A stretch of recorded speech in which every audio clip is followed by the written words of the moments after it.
Hallo, ich bin der Flo von Bike24. Wir sind heute in Freiburg. Cannondale hat uns eingeladen zum Hausbesuch und natürlich zur Präsentation des neuen Habits 29. Das wollen wir uns jetzt gerne mal angucken. Los geht's!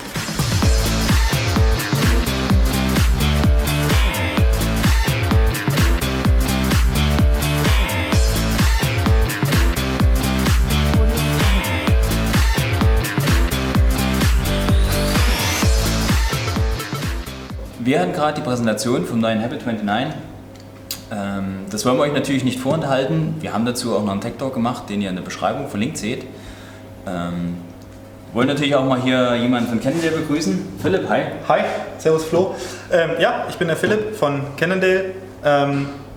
Willkommen in unserem Büro hier in Freiburg in der Werkstatt, wo wir viele Entwicklungen machen und wo wir euch als allerersten überhaupt das neue Habit zeigen dürfen. Dankeschön. Weil wir es nicht nur bei der Theorie und belassen wollen und weil ihr natürlich auch allen Zuschauern geile Eindrücke verpassen wollt, würde ich sagen, haben wir so schöne Trails hier in Freiburg, gehen wir jetzt Runde biken. Sehr gut, ich freue mich.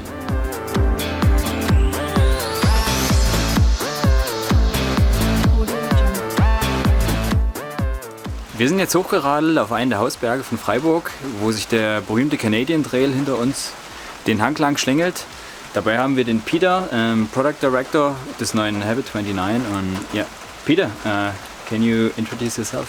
Yeah, I'm Peter Valance. I oversee product development for Cannondale. I'm from Canada originally, spent a lot of time in Freiburg at our development office, and we're really happy to have our friends from Bike24 here to drop into these trails on the new Habit.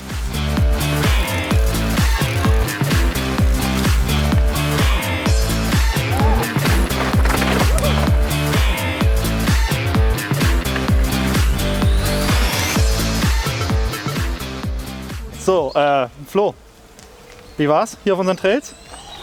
Ich muss sagen, hammergeil. Ich bin schwer begeistert. Ja, geil, freut mich. Dann würde ich sagen, fahren wir jetzt ins Büro, zurück, ziehen uns um und dann gibt es noch eine kleine Tour, wie wir in Freiburg unsere Fahrräder entwickeln. Hallo. Hey. So, da sind wir wieder. Wir kommen gerade vom Trail, sind frisch geduscht und aktuell in der hauseigenen Werkstatt bei Cannondale. Sag mal, wie viele Leute arbeiten denn eigentlich hier bei euch? Wir sind hier mit allen Abteilungen in Freiburg aktuell, wenn ich es richtig im Kopf habe, 23 Leute. Wir haben hier verschiedene Abteilungen, eben die Entwicklungsabteilung, wo ihr jetzt gerade, sage ich mal, eine sehr exklusive Führung bekommen habt. Wir haben Marketing hier, wir haben Produktdesign, also Industriedesign, sozusagen die Formen der Räder. Engineering, wir haben E-Bike Produktmanagement in Freiburg. Das ist der einzige Teil unseres Produktmanagements, was in Deutschland ist. Wir haben zwar eine sehr enge Connection miteinander, aber E-Bikes sind tatsächlich 2 Leute hier in Freiburg, weil das eben auch ein sehr europäisches Thema ist und wir natürlich versuchen mit unserem Produktmanagement sehr nah am Markt zu sein, um auch die Bedürfnisse aller zu erfüllen.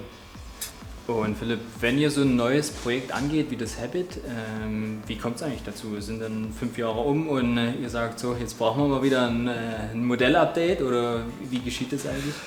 Da fragst du genau den Richtigen. Letzten Endes versuchen ja unsere Produktmanager und Entwickler zu vermeiden, dass jemand von Marketing sowas mitkriegt, weil ich meine, unser Job ist ja über sowas zu sprechen und vermeiden ja darüber zu reden, was es noch nicht gibt. Aber es ist schon so, dass wenn ein Produkt abgeschlossen ist, dann geht man relativ schnell mit den Eindrücken von diesem Produkt in die Entwicklung vom nächsten. Wir haben einen Zyklus, der ist so irgendwo zwischen 3 und 4 Jahren, wechselt der so ein bisschen. Das kommt aufs Produkt drauf an, das kommt ein bisschen auch auf die Entwicklung von Zuliefererfirmen drauf an in der Zwischenzeit. Also gerade jetzt, wo man über E-Bikes redet, sind die Entwicklungen im Motorenbereich natürlich ganz, ganz wichtig und an diese Zyklen müssen wir uns so ein bisschen mit ranpassen. Aber grundsätzlich ist es so, dass man in der Regel jetzt nicht sagt, huch, hoppala, da haben wir jetzt was verpasst, sondern eigentlich ist es eher so, dass man sagt, okay, wir haben jetzt in der Entwicklung von einem Bike gelernt, was können wir davon möglichst bald mitnehmen in die nächste, weil die Zeiträume sind eben nicht, so ein Rad wird nicht in einem halben Jahr entwickelt, gerade wenn es jetzt in Fahrwerke geht und solche Geschichten, dann wird es einfach ein bisschen tricky, da braucht man Zeit und das ist einfach was, wo man natürlich versucht, die Learnings, wie der Amerikaner so schön sagt, gerne mit reinzunehmen. Und wenn ich mich hier so umschaue, dann seid ihr auch selbst ganz fleißig am Testen, oder? Ja, also tatsächlich wird bei uns sehr, sehr viel gefahren. Wir haben keinen einzigen Mitarbeiter hier in Freiburg, der nicht in irgendeiner Form Fahrrad fährt.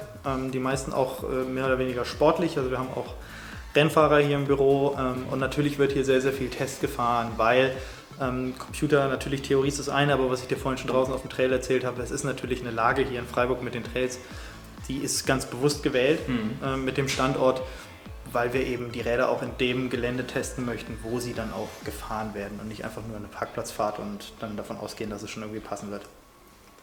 Ja, Philipp, dann bleibt mir eigentlich nur zu sagen, vielen Dank für die Einladung, war super cool und total interessant und baut uns einfach weiter so coole Bikes. Ja, Flo, danke, dass ihr gekommen seid. Erstversuch, ich würde sagen geglückt, können wir mal wieder machen. Und was die Bikes angeht, wir werden sehen, was die Zukunft bringt. Danke auch euch fürs Zusehen. Ich hoffe, euch hat es gefallen. Lasst einfach ein Like da. Wenn ihr Wünsche habt, dann haut es doch einfach in die Kommentare. Abonniert unseren Kanal für die neuesten Videos und wir sehen uns beim nächsten Mal. Audio Jungle.